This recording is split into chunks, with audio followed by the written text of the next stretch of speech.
Welcome to another episode of the APWASI Wine Buzz.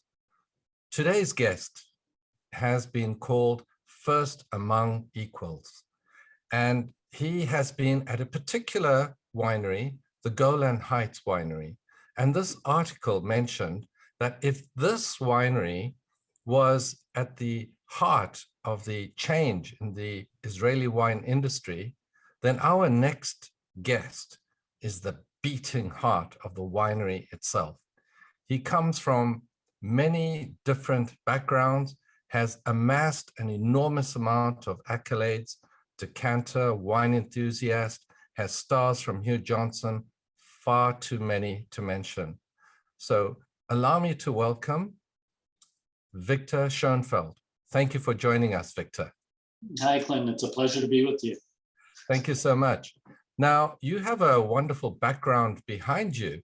Could you share with us what that scenery is all about? This is the northern Golan Heights, just about at harvest time. So you can see this picture was taken from the top of a volcano, looking north towards a few more volcanoes. And the other side, right here, you can see some of the natural oak forests that used to cover the Golan Heights. So when Israel was part of the Ottoman Empire, much of the natural forest of the Golan Heights was cut down. That's why you see kind of this grassland around me. But that's not the natural landscape. The natural landscape was oak forest. It was oak forest. Mostly oak. I don't think many people knew that. Yeah, and so you can still see some of the natural forest there in the background. Amazing. But there's a lot of replanting going on, reforestation going on in the Golan Heights. Do you think that, or are you currently using any oak trees to make barrels? Not native oak trees. These are more Mediterranean oaks. So they're shorter. They're not these, very tall, straight oak trees that are suitable for barrel making, unfortunately. Well, that's good to know. And I was really not aware that there was even an oak forest in your part of the world. So thank you very much for sharing that with us, Victor. Now, you're a long way from where you were born, California. Share with us the journey, where a 3-year stint became a lifetime that literally took you from the cooler climate of Sonoma to the decidedly hotter climate of Israel. Well, yeah, I was born and raised in California, and I guess I have this long-standing Israel connection. I have relatives in Israel, but I took a gap year before university, and part of that year I spent with a farming family, and I fell in love with agriculture, which I hadn't really been exposed to as a child. And I saw the creativity behind being a conscientious farmer anyway. I saw, other people doing what they were doing quite mechanically, but the person I was with, he went into kind of a Zen state when he was pruning his peach trees. So I fell in love with that. And I also come from a food background. I love cooking. Food was a very central part of our family. My mother's a great cook. So agriculture kind of just brought it all together. But this was in the years of industrial agriculture. This was, the late 70s, the early 80s. And I became disillusioned when I started getting interested in agriculture. I became disillusioned by what the stresses were at that time, which was shelf life, appearance. Nobody was talking about flavor. And so I stumbled upon viticulture, and flavor was everything. And so I gravitated, and I had already learned to love wine. So something clicked in me when I thought about viticulture, and I actually started my studies in viticulture, and then eventually in my 4th year of university changed my major to enology. At that time it was separate. Today it's melded together. That's right. It was a fermentation. It was called fermentation at that time. Yeah, it was called fermentation science was the official name of the degree. Now it's been changed. And so I studied winemaking. I had been in touch with the founders of the winery. They had been in touch with me, more accurately, because there weren't many people at that time, winemakers with some kind of Israel connection. And so the Golan Heights Winery started in '83. They convinced me finally to come over in '91 to give it a try. And it's just been my life's great adventure. It's been truly a magnificent adventure to date. But staying on the early years, you know, Victor, what was that perfect storm that culminated in making the decision to stay?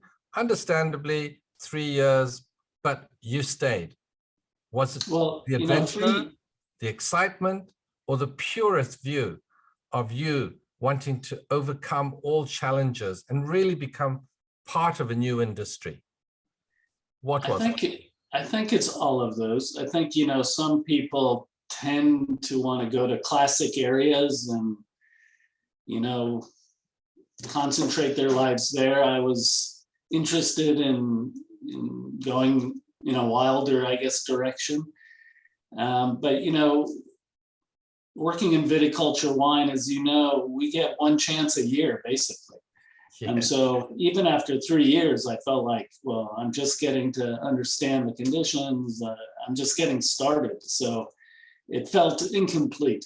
So, and I have to admit, after 30 years, I feel very much in the middle of this process of discovery still.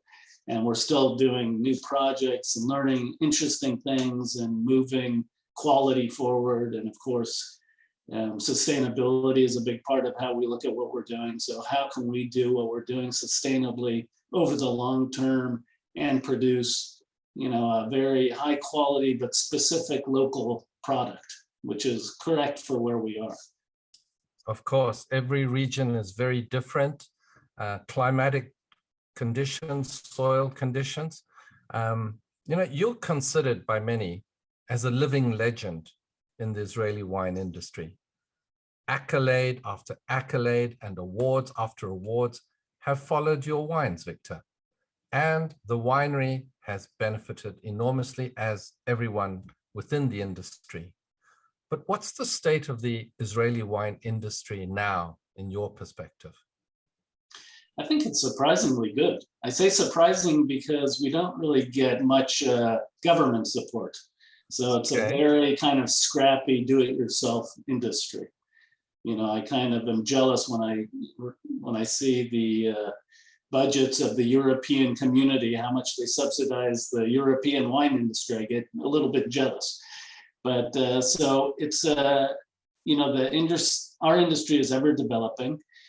An interesting thing about our industry also is that because until recently there was no place to study viticulture and enology, our winemakers have studied all over the world.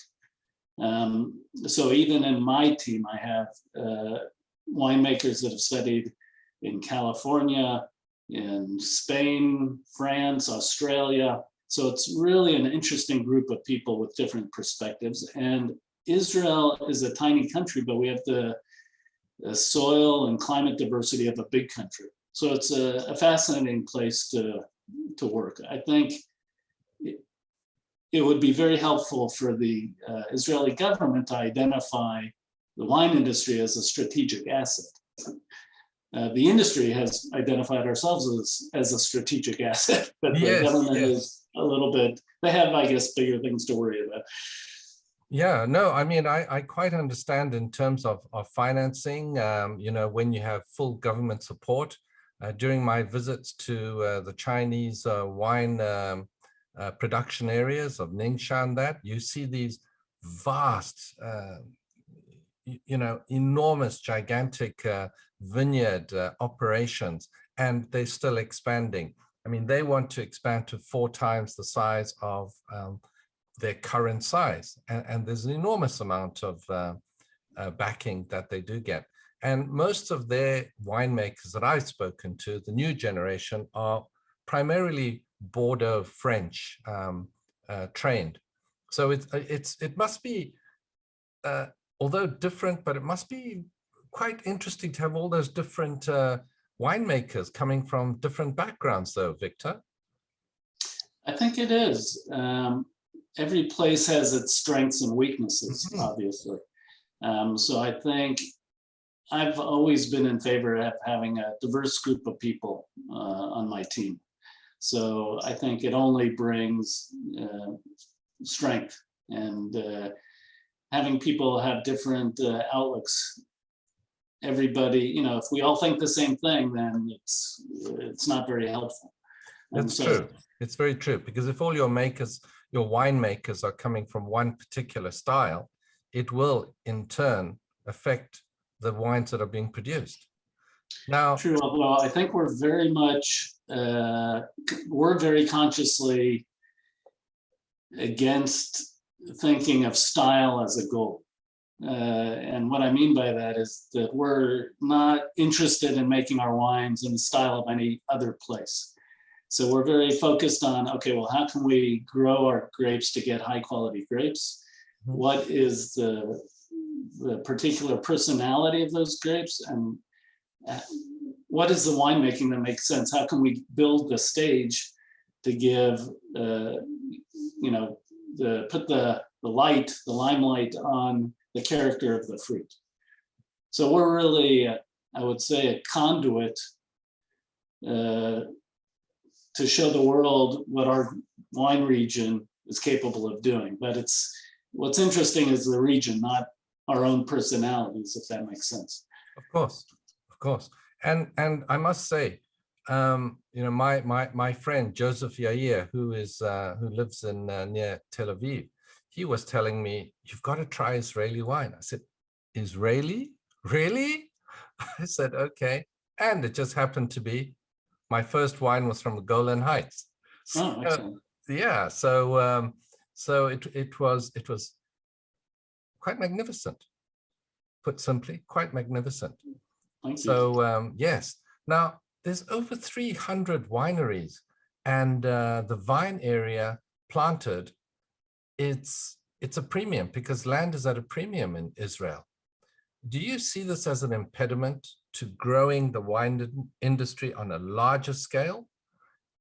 I think I think it will be a challenge in some areas in Israel, because the whole area between Tel Aviv and Jerusalem is becoming more and more developed, and the Jerusalem Hills is where some high quality wines are being made in Israel today. So I think that area will be under increasing pressure, urban developmental pressure. But in the Golan Heights and in the Galilee, especially the Upper Galilee, really the government has been trying to find a way to attract people to those areas, because everybody wants to, you know, live in Tel Aviv. So I think the wine industry is unique in that it combines agriculture, industry, tourism. So I think we have a great future in our area for the wine industry. Well, that's great news. Now, what about other factors that the industry must face? What about water? What about personnel, you know, skilled personnel, staying, retention, issues like that?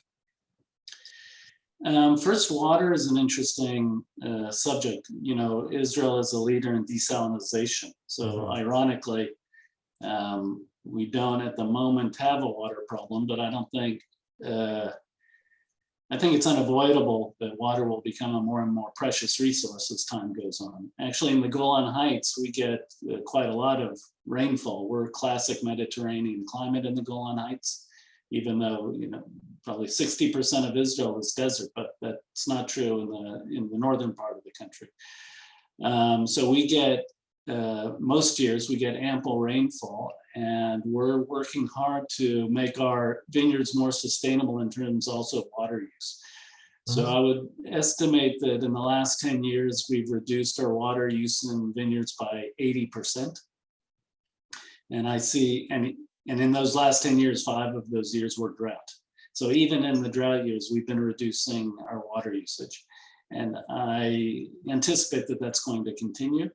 And I anticipate that we're going to be having more and more vineyards that are non-irrigated, because we're teaching our vineyards more and more to have very deep rooting and have access to deep water. So that aspect of water, although it is pertinent, it hasn't reached the point of being seen as an impediment. Well, I think it has been seen as an impediment to apples, which is bigger, until now has been a bigger industry than wine grapes in the Golan Heights. But apples are saying they use probably 10 to 15 times more water than we do per hectare. Yes. And they're coming under more and more pressure from imports.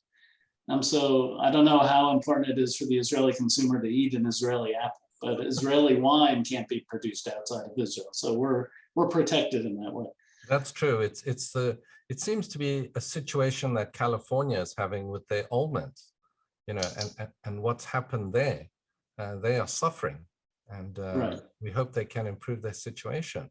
Now, Golan Winery, the Golan Heights Winery has been acknowledged as the pioneer for the first port-style wine from Portuguese varieties, the first dessert wine from cryogenic extraction, and the first wine from carbonic maceration.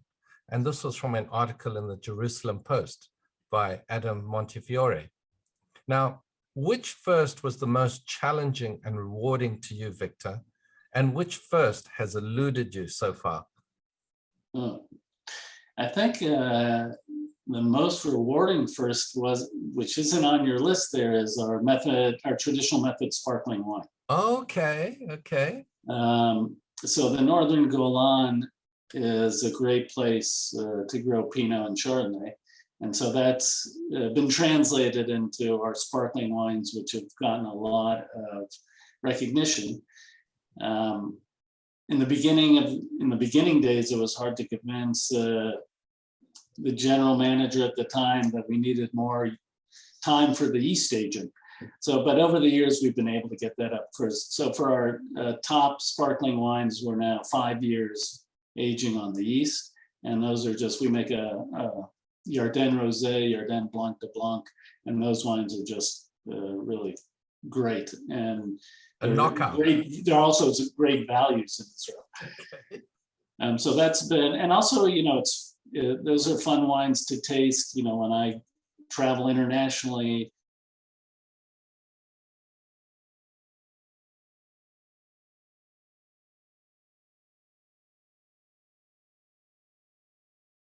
it's fun.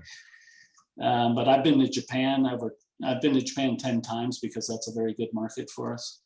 But I remember once, being in London at the wine trade fair and standing next to an Italian winemaker, and we were tasting each other's wines, and he tasted our Blanc de Blanc, and he took a taste and said, "Wow, I didn't know Israel had such cool wine growing areas." So he could, get a sense of our area just from tasting that wine. Mm-hmm. But so it's a wine that kind of breaks people's opinions, their preconceptions of I think Israel. Many people don't realize that there is even an Israeli wine industry. I think that word has to be spread out further and broader than what it currently is. And yeah, I've seen a lot of progress, I have to admit. Mm-hmm. I've been taking part in the New York Wine Experience, Wine Spectator New York Wine Experience over many years. Right. And I remember the first time I participated, a man stopped in front of our table and looked at the label, and he said, "Oh, wine from Israel. I didn't know wine was made in Israel." And I said, "Yes, would you like to taste it?" He says, "I don't think so." And he walked on. And so things have changed a lot. Now I was at the New York Wine Experience in October this year, and people come specifically to taste our wines. It's a lot of people, it's on their list of the wines that they want to taste that evening. And nobody seems surprised anymore. And there were actually 3 wineries at the wine experience, which is hitting much above how much wine we make in Israel in the world. So having 3 wineries there was very nice. So I definitely see, because I've been around so long, I definitely see it improving all the time, but I agree that we have a lot of work yet to do. Now, you know, Victor, it's obviously you've heard this over and over again, but you are truly the sort of beating heart of the Golan Heights Winery, but you're also an Israeli treasure. How do you react to such a statement? First of all, I guess my mother somehow got to the writer of that article, but I think when you make something that's publicly critiqued, and we make quite a few wines and they get critiqued, by quite a few people every year, I think you naturally learn not to take the harsher comments to heart, and you learn also on the other side not to take the praise too much to heart. But I can say that, I know for me, I don't know about other winemakers, but when we get a big award, it's on something that we made years ago. So it's on, something that happened in the past. It's not what we're currently working on. Right. And I always say the future is much more interesting than the past. So I don't, take it that seriously, although I do. Part of how I've always seen my position is contributing to the wine industry in general. And so I do things, I'm in 2 committees at the Israel Standards Institute.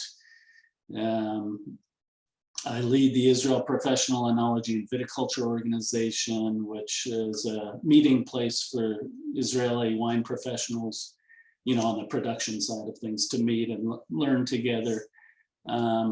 And I think that's part of the reason why I've stayed at the Golan Heights Winery for so long. It's that, being at a successful winery of this size, I have resources that I wouldn't have if I, started my own small winery. So, and I can use those resources to do research and development projects that obviously move us forward. But I think, a lot of the industry in Israel adopts our techniques normally at some point. So I think what we're doing is important to move the whole industry forward as well. So it's not only just singular benefit, but also collectively, what you're doing and the research that you're going through. I think you're very modest, Victor, because, history has obviously placed you in a position where you are that pioneer, where you are setting up the infrastructure, which for years to come, you will be seen as that person. And that you are literally every day making history. Now, that you may not agree, but you are. Thank you. And I think I'm a big fan of Modesty, I have to admit. I think modesty allows you to stay open to continued learning. So I think arrogance is an enemy of somebody who wants to keep an open mind and continue to learn. So I do value modesty, and actually the people that I've loved working with over the years since I was a young winemaker, they've all had that characteristic, I think. So I do admire people that are doing great things and not necessarily, advertising. The important thing is not advertising what they're doing. The important thing is doing what they're doing. And wise words said, wise words indeed, Victor. Now, your reputation as a man who uses his words sparingly precedes you. And it's claimed you never cook the same dish twice, nor follow recipes. Why is that? And does that apply to your winemaking philosophy? Well, winemaking is such a long process. So if we think of it starting from the pruning, and then, the raising, the growing of the vineyard, and then fermenting and aging and bottle aging, And it's such a long chain of events and decisions. And in order to get to the end, high quality, you have to be on every single link of that chain and make sure that every link is intact and nothing is broken that's going to prevent you from getting to that high quality goal in the end. So you have to be very on things over a very long time. Cooking is my in the moment creative outlet. So that's what, and I don't cook with, I enjoy reading recipes, but I don't cook with recipes. And so by the time we sit down and have something and our guests say, wow, you know, what did you put in this? I already don't remember everything I put in it because I'm cooking by tasting and we have a lot of, you know, spices and I'm just, you know, doing things in the moment. So it's, you know, as I said before, in winemaking, we work in units of a year. Yes. And so, you know, chefs have that freedom. They work in units of, you know, a day. Yes. You know, how did the service go that night? That's a unit for them. But for us, it's completely different. So the cooking gives me that more immediate creative satisfaction. Is that how you relax, Victor? Yeah, I think cooking is definitely, I mean, I love, you know, this is our mushroom season in Israel. We're out, you know, every weekend searching for mushrooms and being in nature. But the way I kind of, yeah, relax is cooking. Marvelous. Now, at the Asia Pacific Wine and Spirit Institute, you know, we foster, encourage, and we support learning culture through wine and spirits. In your opinion, is your wine fulfilling and sharing Israeli culture to the world? I think it is. You know, obviously we're trying to make wines that reflect our specific spot, and there is no others. You know, the Golan Heights, we have this unique combination of high elevation vineyards. Our vineyards go from 400 meters, close to 1,200 meters in elevation. Deep volcanic soils. We're on the 33rd parallel, which is an interesting place to be. You know, that has an effect on daylight and the change of the seas and how quickly daylight, day length changes. So there's no place on the planet which has those conditions other than where we are. So we're very much focused on trying to make wines that reflect that. You know, Israeli food is more and more recognized as well, Israeli cuisine. You might have heard that there's more vegans per capita in Israel than any other country. And so, you know, fresh vegetable-based cuisine is very central in Israel. And I think of wine as, I really think of wine as part of cuisine. I think of wine as a food much more than it's liquid, so people think of it as a beverage. I think of it as a food. I think of spirits and beer as beverages. But to me, wine is food and belongs to the culinary world. And so when I, you know, travel the world and I talk about our area and I talk about our wines, I always put it in a larger perspective of Israel and Israeli culture. And I think it's been, you know, I think it's great to, you know, Israel is often in the news for not the greatest things in the world. We live in a tough neighborhood. You do indeed. And that's why so it's nice to have something, you know, positive and cultural to show people around the world. That's very true. And, you know, talking about that story, when people think New Zealand, they think of Sauvignon Blanc. They think of Bordeaux, Cabernet Sauvignon, let's say Tuscany, Chianti, and China now is trying to make a Cabernet Grenache to be their sort of grape that is representative of them. Has there been any movement or thoughts of having a particular grape for Israel? Because I know that the Emerald Riesling is the only one that can really do well in Israel, but there's been, you know, talk that it's not considered a high-level grape, nor produce high-level wine. Yes, So I was very happy. is there going to be a champion grape that you think that will emerge? It's a good question. I was very happy when we uprooted the last of our Emerald Riesling vineyards, I have to admit. You know, I would say one thing is that, you know, we're considered by many in the world to be a New World wine producer, which is kind of ironic because we have evidence all over Israel of winemaking going back thousands of years. But, you know, the so-called international varieties, which we also use, Vitis vinifera is our native grape variety, right, or the wild Vitis sylvestris. So it's true that Cabernet Sauvignon as a subspecies of Vitis vinifera might not have developed here, but Vitis vinifera is very much at home in Israel. I mean, it's been here at least 5,000 plus years. We know that. So I think if we look at, you know, the varieties we're looking at now, from my discussions with winemakers in Israel, I think actually Petit Verdot might be an interesting variety to develop. It does quite well in Israel. It's interesting, in our warmer years, we see a bit less color in Cabernet, but increased color in Petit Verdot. Petit Verdot likes kind of more extreme conditions, it seems.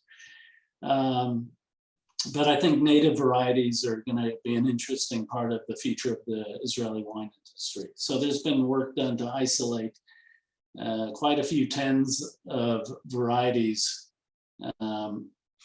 ancient varieties, and the genetics of those varieties are much closer to the Georgian varieties. So they're much older than the varieties we're working with. But that's it's a more long-term effort. But we're talking about now planting an experimental vineyard with varieties that have been isolated and to start investigating that.